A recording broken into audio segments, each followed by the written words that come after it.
High, good morning. I am Karishma. Welcome to our mini blog.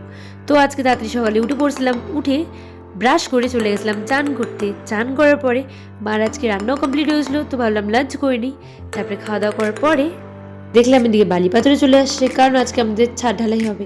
তারপরে ছাদে পুজো দেওয়ার পরে সবাইকে প্রসাদ দিয়ে দিলাম, আর ওগুলো ফুটেজ করতে পারিনি, তো মাসি আসলে মাসিকে দিয়ে দিলাম। আর ছাদ ঢালের আগে পুজো দিতেই লাগে, সেটা ছোট করে হোক বা বড় করে হোক। তারপরে এদিকে মিস্ত্রি আর লেবাররা তো কাজে লেগে পড়ছিল, আর বোন আর আমি তো চলে গেলাম ছাদের উপরে কাজ কতটা কমপ্লিট হয়েছে সেটা দেখার জন্য। বাট এদিকে তো সিঁড়িগুলো হয়নি, আর সিঁড়িগুলো দেখে অনেকটা ভয় লাগতেছে। মা এদিকে চাও বানিয়ে নিয়েছিল, মিস্ত্রিদের জন্য চা, সিঙ্গারা আর বিস্কিট নিয়ে চলে গেলাম বোনের সাথে। তারপরে মিস্ত্রিদেরকে দিয়ে এদিকে বোনও আবার খাওয়া শুরু করে দিয়েছিল। আর বিকাল হয়ে গেলে সব মিস্ত্রি আর লেবারদেরকে একটা করে কোল্ড ড্রিঙ্ক দিলাম, কারণ সকাল থেকে অনেক পরিশ্রম করছে। আর এদিকে বোন তো সবাইকে একটা করে খুলে দিচ্ছিল, আর আমার এদিকে ছোট বোনটাও আবার হেল্প করতেছিল। আর এদিকে তো বিকাল হয়ে গেছিল, আর আমার ছাদ ঢালেও কমপ্লিট। তো দেখা হচ্ছে নেক্সট ব্লগে। আজকের জন্য এতটাই। Bye bye.